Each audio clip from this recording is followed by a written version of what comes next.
Salut à tous, cela fait quelques semaines que j'utilise mon MacBook Pro M1 quotidiennement et aujourd'hui, je souhaitais vous en faire mon retour d'expérience en vidéo. Bienvenue sur la chaîne iCED et merci pour votre fidélité.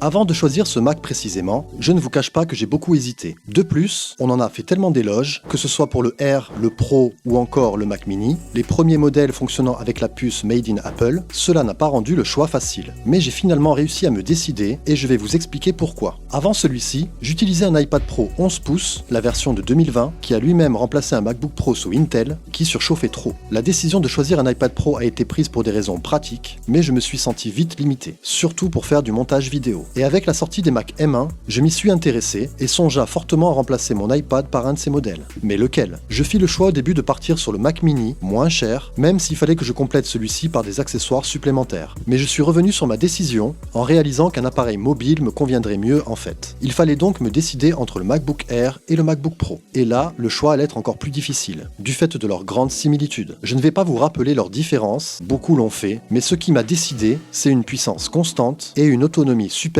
sur le modèle Pro. J'ai donc opté pour le MacBook Pro avec 16 Go de RAM et 256 de stockage. Et aujourd'hui, qu'en est-il? Déjà, les deux points que j'ai cités juste avant ne m'ont pas déçu. L'autonomie est vraiment incroyable sur ce Mac. Il m'est même arrivé de réaliser un montage vidéo complet sans devoir recharger la batterie. Le kiff total. Et pour la puissance, toutes les tâches effectuées s'exécutent sans broncher. Le seul moment où j'ai senti un léger ralentissement, c'est lors de l'ajout d'effets graphiques sur Final Cut, dans la création de texte ou de transitions par exemple. Mais rappelons que j'utilise des fichiers 4K HEVC 10 bits, qui pèsent donc assez lourd, et je n'ai pas modifié les réglages dans Final Cut Pro, comme créer des proxys ou fichiers optimisés. Donc on peut dire que les performances sont plutôt bonnes, avec juste quelques lacunes côté graphisme. Sinon, je tiens à signaler que je n'ai jamais entendu le ventilateur, ni même senti une grosse chauffe, et ça, c'est impressionnant. Je ne critiquerai pas le nombre de ports qui est insuffisant pour certains, car perso, j'utilise un hub USB-C pour étendre mes possibilités de connexion, mais pas tout le temps. Donc pas forcément indispensable d'en avoir plus pour moi. Je regrette peut-être qu'il n'y en ait pas un de chaque côté par contre, ce serait plus pratique pour le charger où que l'on soit. J'apprécie cependant que la prise jack soit toujours présente, en espérant qu'Apple ne la supprime pas à l'avenir. J'ai choisi d'augmenter la mémoire vive plutôt que le stockage, pour des raisons de coût déjà, mais je trouvais aussi ce choix plus judicieux, car je pouvais toujours étendre le stockage avec un disque dur externe. Par contre, pas possible pour la RAM. Si je vous le conseille, il faut déjà prendre en compte une chose, quel type de logiciel utilisez-vous? Car ces premiers Mac équipés de la puce silicone sont plutôt optimisés pour faire tourner des applications Apple. Vous bénéficierez ainsi de toutes les capacités de l'appareil.